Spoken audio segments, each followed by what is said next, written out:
it's shocking and upsetting to watch the way that people who clearly know better are willing to play the game and contort themselves for this. But one group who was not willing to do it, it seems, are parents out in Glendale, Los Angeles. And I know Glendale a little bit. I spent a fair amount of time in Los Angeles, and I know that it's a very heavily Armenian population. I've also known Armenians. I've had some close Armenian friends in my life. Armenia is a 90% plus Christian country that is in the neighborhood of a whole bunch of Muslim countries, but it is a 90% plus Christian country.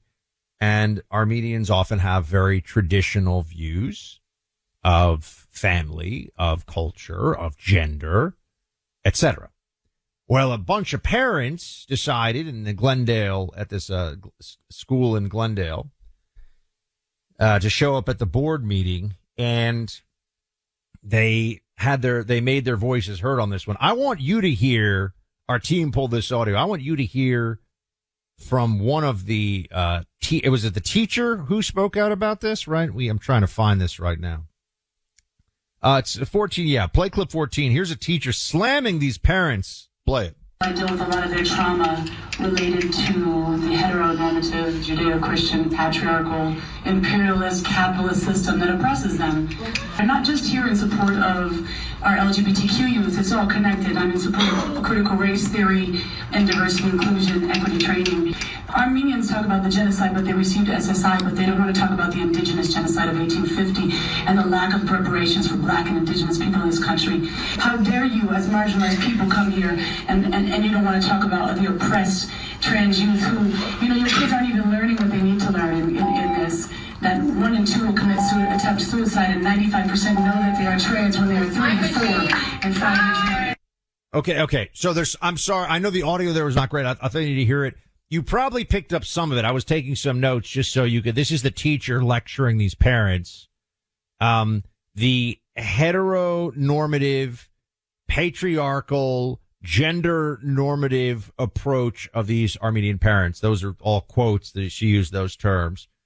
She cites you Armenians with your Armenian genocide. What about the genocide of 1850? And it's, what does that have, what does that have to do with anything? But notice the first impulse of the leftist is to get into a hierarchy of victimization. Oh, hold on. You think we're supposed to hear from you? Oh, your people, you Armenians, because there was a genocide committed against you in the 20th century. You think that means you know what struggle is? What about, the lack of gender affirming care being paid for by the taxpayer for 14-year-olds? That's real struggle. These people are insane. Will you find a single Democrat to speak out against them? To say, guys, this is too far. Come on. You can't say guys, obviously. You gotta say, I don't know if you can say folks. I don't know what you're allowed to say. Human beings, fellow human beings. Not a single one will. This is the agenda now. This is part of it. Oh, we've got a partial script. Here we go. I deal with a lot of the trauma of LGBT youth. This is the teacher. Related to heteronormative, Judeo-Christian, patriarchal, imperialist, capitalist systems that oppress them. Armenians talk about the genocide that they received, but they don't want to talk about the indigenous genocide and the lack of reparations for indigenous and black people in this. First of all, I'm sure there are plenty of Armenians who are perfectly open to teaching and talking about the history of other genocides too. But notice it's not a competition of who has suffered the most depravity through history, and whoever wins that competition then gets the power to speak on issues without being challenged. That is how the left sees it, though. That is their approach. That is the view that they have of this. And you saw it right there. And if you think this isn't crazy enough, and it's obviously pretty crazy just hearing from the teacher,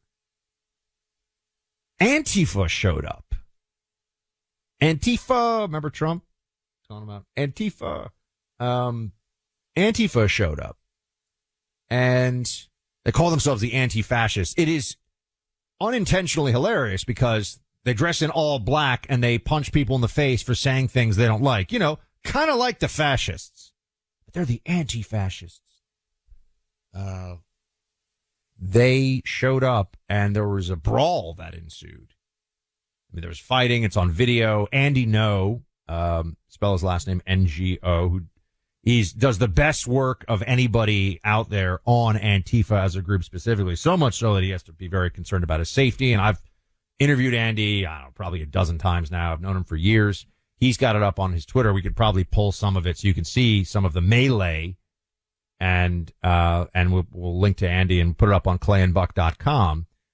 But, you know, a school board meeting of parents. I just want to recap here. This is America Today, 2023, June 7th.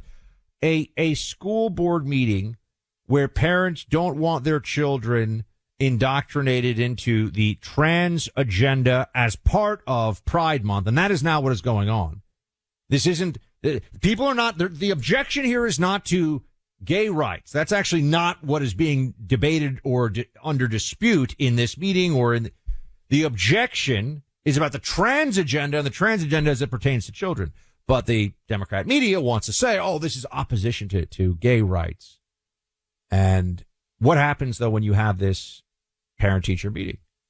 The shock troops of the Democrat Party, Antifa, show up to intimidate people and spit on them and punch them and throw bricks and rocks at them because that is now what they think should be done if you don't believe that your grade school or high school age child should be told the doctor may have gotten your gender wrong.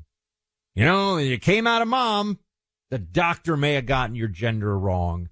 And now everybody has to jump through all of these hoops and pretend something is true that we all know is not. We all know it is false. You see the I mean, she shows them all the time, the horrible scars that, you know, Elliot Page now has from the surgery. Why is it that they get upset? I remember when I was going to have a ankle reconstructive surgery because I completely blown out my ankle playing sports. And I talked to 3 different doctors. They gave me all the complications.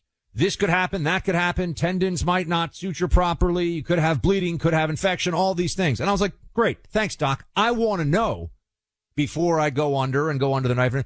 Why is it that if you even bring up that these surgeries that they do, which tend to have very low happiness outcomes over the long run, meaning happiness that the surgery was done, but that there are lifelong pains and complications and they destroy sexual function. And there are people that spend years, if not decades of their lives trying to keep a wound that will never properly heal for some of these surgeries from becoming infected. If I bring that up, that is anti-trans, they will say. The truth about medical procedures, that's anti-trans.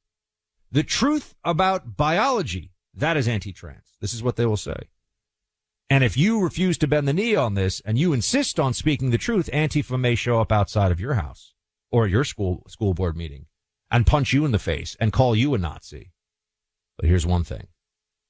I think they underestimate how many parents, when it comes to their child, when it comes to their 8-year-old, their 12-year-old, their 15-year-old, say, bring it.